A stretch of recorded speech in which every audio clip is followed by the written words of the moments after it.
of blue economy. Very briefly. This generally does not require us to go into debate because members, you have a chance to even bring a motion of adjournment. So let's Thank you, Honorable Speaker. And Honorable Speaker, I want to congratulate the Honorable Njeri for bringing that issue. And Honorable Speaker, besides what the Honorable Njeri have just raised on the issues of abductions in the country, Mr. Speaker, we need to look, and this should go into the Ministry of Interior, that we need to look into the security of this country.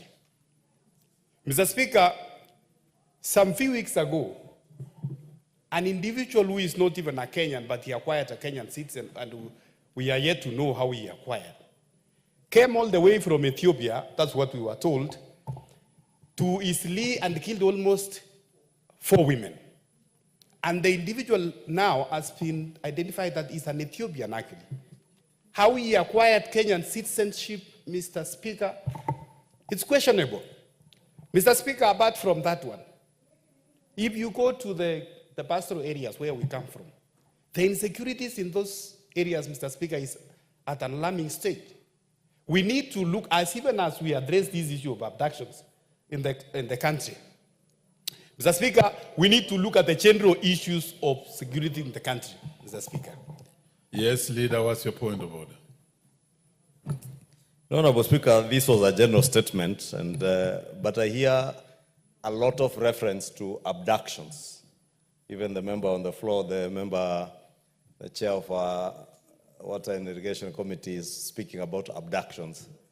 But from what I hear the examples he's giving is the work of criminal elements, like the person is speaking about, and those are issues I thought the member and all of us should, even as we express our concerns on the rates of crime in the country, that we must be careful and cautious that we do not use the floor of this House to admonish our security agencies, not even to recognize the good work. For instance, it took less than a very few days, Honorable Speaker, from the time the Isli killings happened to the time the young lady unfortunately was killed in Kilimani, for the DCI to apprehend the suspect, and even for the member on the floor to get to know. Therefore, describing all these things as abductions, I know it is politically expedient and very good for the public gallery to be speaking about abductions. And there's a trend, Honorable Speaker, I must say so, that today in this country, even people who are legitimately arrested by policemen are booked into police cells, known police cells, are produced before courts of law. Those are being described as abductions. Probably we should, even as we engage, Honorable Speaker, be able to define what is an abduction. You saw the other case, Honorable Speaker, only this week or last week. A wife to somebody is in Nairobi, is also married to another man in Narok. The husband in Nairobi reports that the wife has been abducted. So I don't know whether that was an abduction or is a case of people stealing other people's wives. Now tomorrow, if the Honorable Bowen moves to Marakwet East with my wife, will I report my wife as having been abducted? Or do I say I've been unable to do certain things that the Honorable Bowen has managed to do? I mean, Honorable Speaker, I was only pointing out to say that we must be careful as leaders because we have a national platform. The adjectives we use to describe incidences. When a murderer murders people, that is a murderer. When someone is abducted by criminals and the police apprehend, at least let us have also the decency to congratulate, and I want to take this opportunity to congratulate DCI Amin and his team of security officers in the operations department, because they have moved with speed. When the Kware killings were happening, Honorable Speaker, it took them less than a week to apprehend the suspect.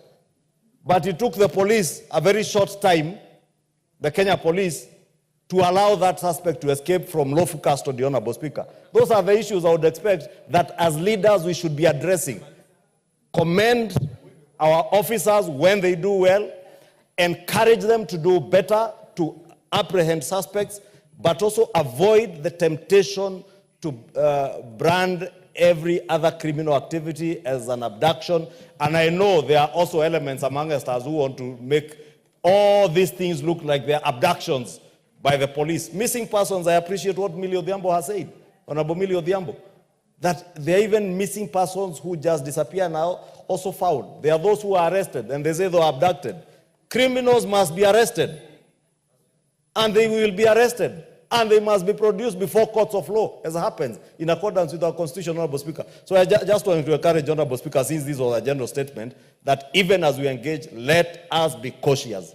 Let us not use this opportunity to play to the gallery, to speak to what you think is politically expedient, and will excite people out there. Let us be responsible as leaders. Very well, Leader. Honorable Wayne, just take the next 1 minute. I'll just give maybe one more comment here and one more here, and then we proceed because it's not a substantive motion. Yes, Mr. Wayne, Speaker. proceed. Mr. Speaker, I said, and I want to be clear, I said even as our security officers addresses the issues of abductions in the country, I have said, Mr. Speaker, the issues of insecurity and banditry, they must be addressed equally.